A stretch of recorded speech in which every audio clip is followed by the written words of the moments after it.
Attention. Eyes forward. You are not here by accident. Every man and woman in this room is standing on a battlefield. You have been standing on it since the day you drew breath.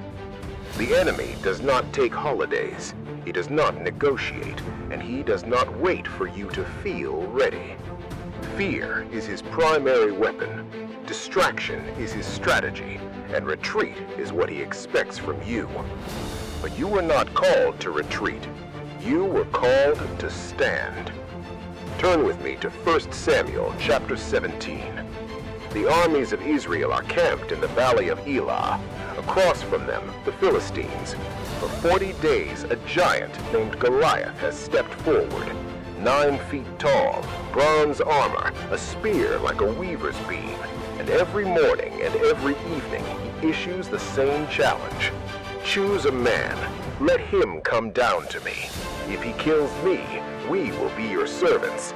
But if I kill him, you will serve us. 40 days, twice a day, and not one soldier moves. Not one. These are trained men, warriors. They know how to fight, but they are paralyzed, not by lack of skill, by fear.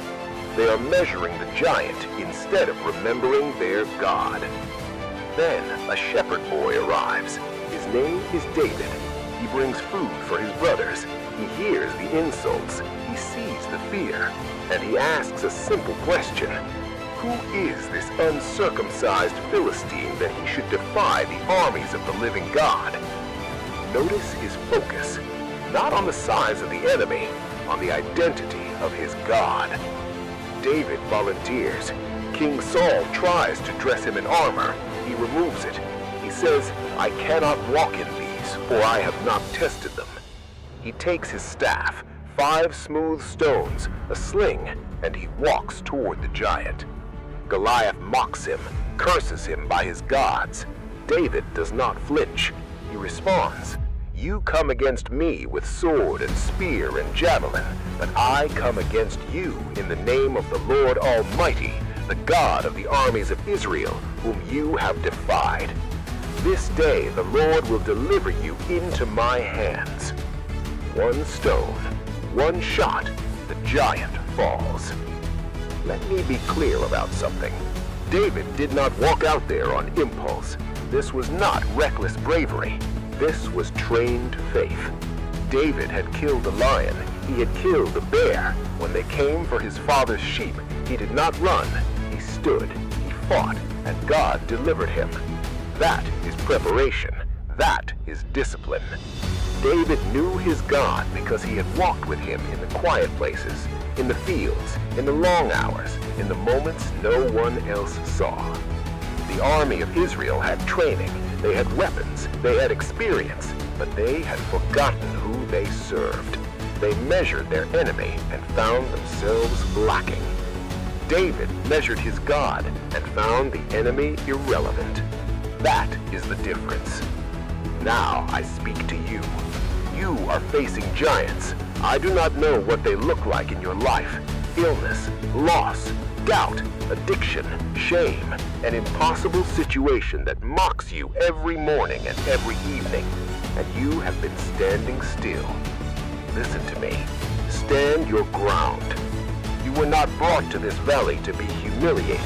You were brought here to remember who your God is. Do not measure the size of your enemy. Measure the power of your God. Do not wait until you feel brave. Obedience does not require the absence of fear. It requires the presence of faith. David did not say, I feel confident. He said, the Lord will deliver.